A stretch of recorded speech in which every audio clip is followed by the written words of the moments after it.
John ends this first letter to the churches near Ephesus and in Asia Minor.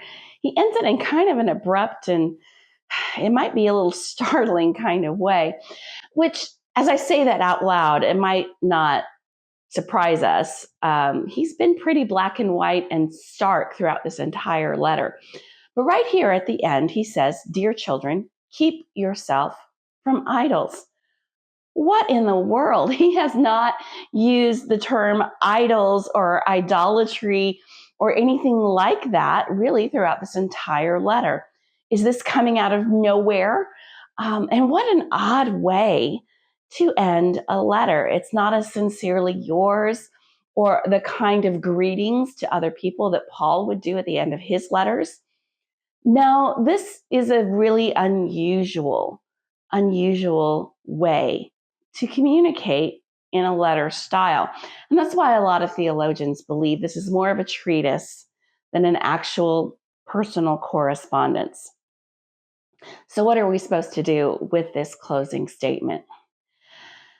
Well, obviously, this is the end of John's flow of thought. This is the way he thinks this letter should end. This is the parting gift that he gives that as someone is reading this aloud in one of those congregations, these would be the final words that are hanging in the air as everyone begins to process all that has been said before.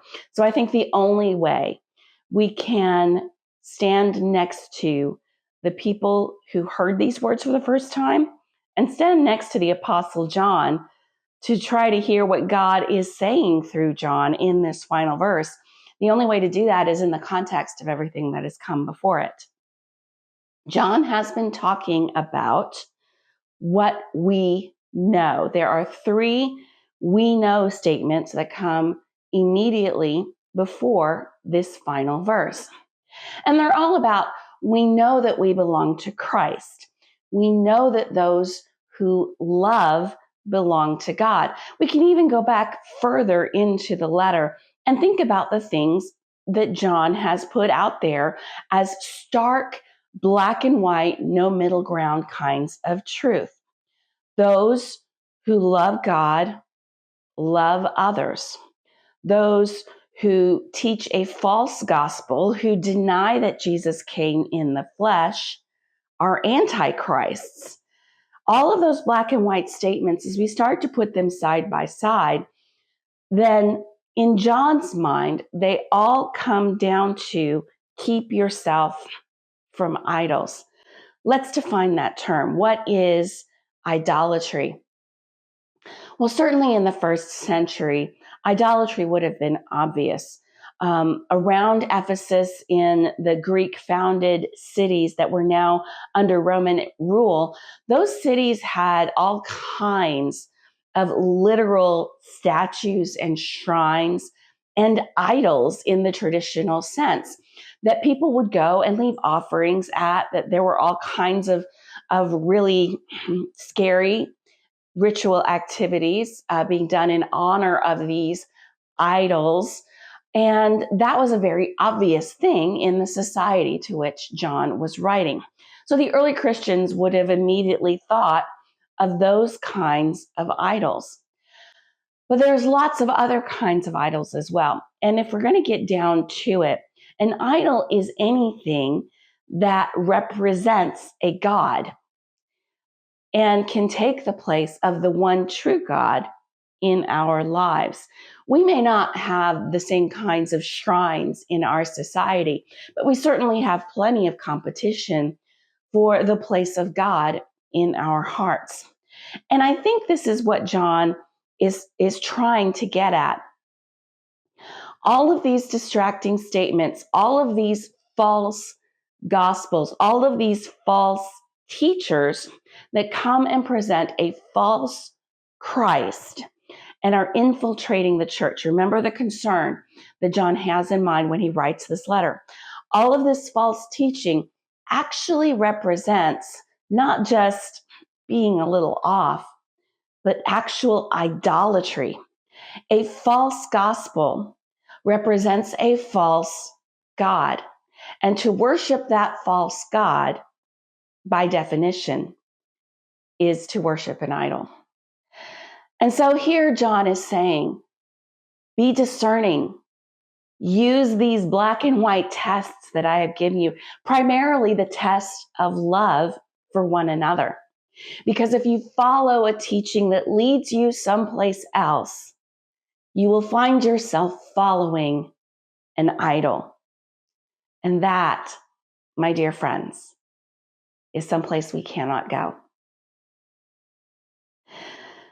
So, dear children, keep yourself from idols as those parting words. What strong language. Again, we shouldn't be surprised.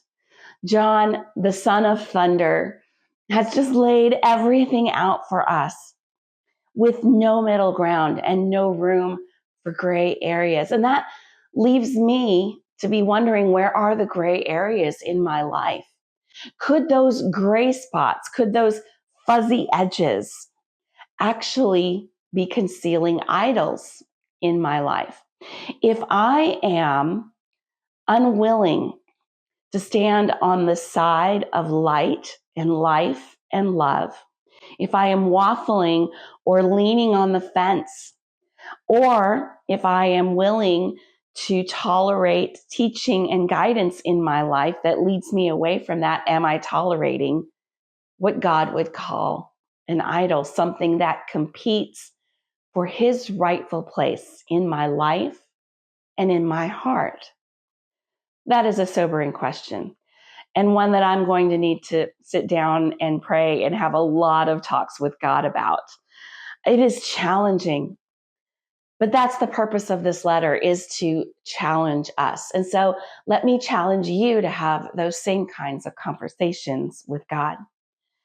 As we look back over this expedition, as we look back over all of the black and white statements that John has made, where there is a tension in our hearts and a desire for gray areas, let's also ask the question, is there an idol there that I need to challenge and take off of the pedestal and the throne where God should be in my life? They're not easy questions, and there are no easy answers. There's plenty I could point to in our culture where I would say this is true, but ultimately, you and I have to wrestle this out individually and with our communities of faith. So as we close this expedition together, let me encourage you that love ultimately is the ethic of the kingdom of God. Jesus himself said it when he was asked what the greatest commandment is. He said it is to love the Lord your God with all your heart, mind, soul, and strength. But the second is like it, next to it, to love your brother, to love one another. On these two things hang all the law and the prophets. John now in this first letter has lifted up love for one another as the proof that we love God. If there is teaching in your life that leads you to another place, then that teaching very well could be leading us to an idol. I pray that is not the case, but we are well warned, and we need to be discerning because there are antichrists in the world. We do have an enemy who would like to lead us astray. That is as true today as it was in the first century. And so let us guard our hearts. Let us be discerning. Let us use love as that bright white line. Love for God, but love for one another as that path that leads us into the light.